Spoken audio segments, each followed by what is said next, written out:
എവിടെ വെച്ചാ ഹെൻറിക്ക് ഇങ്ങനൊരു ഇൻസിഡൻറ്റ് സംഭവിച്ചത്? സാർ, ഇവിടെ നിന്ന് 3 കിലോമീറ്റർ മാറി ഒരു തട്ടുകടയുണ്ട്. അവിടെ നിന്ന് ഞങ്ങൾക്കുള്ള ഫുഡും വാങ്ങി തിരിച്ചു വരുന്ന വഴിയാണ് അവരെന്നെ വളഞ്ഞത്. എന്നെ കൊല്ലാൻ തന്നെയാണ് അവരുടെ ഉദ്ദേശമെന്ന് എനിക്ക് മനസ്സിലായി. ഞാൻ ഒരു വിധത്തിലാണ് അവിടെ നിന്ന് ഓടി രക്ഷപ്പെട്ടത്. കൂടെ അവരും എന്നെ ഫോളോ ചെയ്തു. ഞാൻ ഒരു വിധത്തിൽ ചായക്കടലിന് മുന്നിലെത്തി. ഏത് ചായക്കട? മീൻമുട്ടി ജംഗ്ഷനിലെ ചായക്കടയോ? ആ അതെ സാർ, അവിടെ തന്നെ. അവിടെ വെച്ചാണോ ഹെൻറി ഉല്ലാസിനെ വിളിച്ചത്? അവിടെ തന്നെ സാർ. ഞാൻ അവിടെ എത്തുന്നതിന് തൊട്ട് മുമ്പ് വരെ അവരെന്നോടൊപ്പം ഉണ്ടായിരുന്നു. അപ്പോൾ ഹെൻറി കാറിലല്ലേ പോയത്?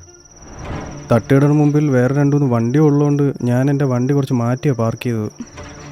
ഇവനെ വെയിറ്റ് ചെയ്ത് കുറേ സമയം അവിടെ തന്നെ നിന്നു. വിളിച്ചിട്ടും കിട്ടുന്നില്ല. പിന്നെ രണ്ടും കൽപ്പിച്ച് വണ്ടി എടുത്ത് ഞാൻ തന്നെ അന്വേഷിച്ചിറങ്ങി. അവരെ കണ്ടാൽ തനിക്ക് തിരിച്ചറിയാൻ പറ്റുമോ? അറിയാം സാർ. അവര് ഹെൻറി എങ്ങനെയാ ചേസ് ചെയ്തത്? 2-3 പേർ എൻ്റെ പിന്നാലെ ഓടി, പിന്നെ ഒരു ജീപ്പിലും. എന്തായാലും ഇവിടുത്തെ സ്റ്റേഷനിൽ ഒരു പെറ്റീഷൻ കൊടുത്തേക്ക്, ഞാൻ വിളിച്ച് പറഞ്ഞേക്കാം. Okay okay sir. ആ, വലിയൊരു പ്രശ്നത്തിൽ അകപ്പെട്ടാണ് ഞങ്ങൾ ഇവിടെ എത്തിയത്.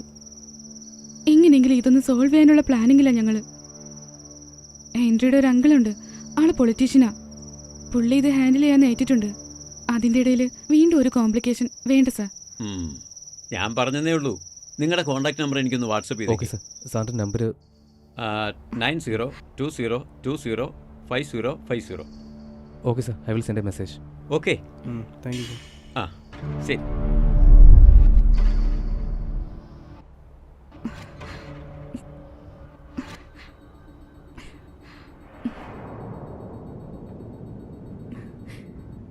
ഇനി ഇവിടെ നിൽക്കുന്ന ഓരോ നിമിഷവും അപകടമാണ്. ഇത്രയും വേഗം ഇവിടെ നിന്ന് പോണം. ഇവിടെ നിന്ന് എങ്ങോട്ട് പോകാൻ? 2 ദിവസം എങ്ങനെയെങ്കിലും ഇവിടെ നിന്നേ പറ്റൂ. നീ ഇതെന്ത് ധൈര്യത്തിലാണ് പറയുന്നേ? നമ്മൾ അവരെ ഹൈഡ് ചെയ്ത് 10-60 കിലോമീറ്റർ താണ്ടി ഇവിടെ എത്തി. വിത്തിൻ ഹവേഴ്സ് അവർ നമ്മളെ കണ്ടുപിടിച്ചില്ലേ? നീ പറഞ്ഞത് കറക്റ്റാണ്. ഹെൻറിയുടെ അങ്കിളുമായിട്ട് സംസാരിച്ചിട്ടുണ്ട് ഈ കാര്യം. പുള്ളി എഗ്രി ചെയ്തതാണ്.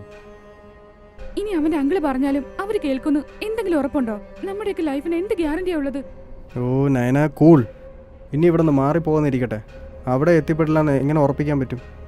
മാത്രമല്ല, ഒരു ജേർണി ടൈമിൽ ഒരു ആക്സിഡൻറ്റ് ക്രിയേറ്റ് ചെയ്യാൻ വളരെ എളുപ്പമാണ്. നമുക്കൊരു ദിവസം ഹോൾഡ് ചെയ്യാം. നയന, ഹെൻറി പറഞ്ഞാലും കാര്യമുണ്ട്. ഒരു ദിവസം കൂടെ കഴിയട്ടെ. നീ സമാധാനമായി പോയി കിടന്ന് ഉറങ്ങും.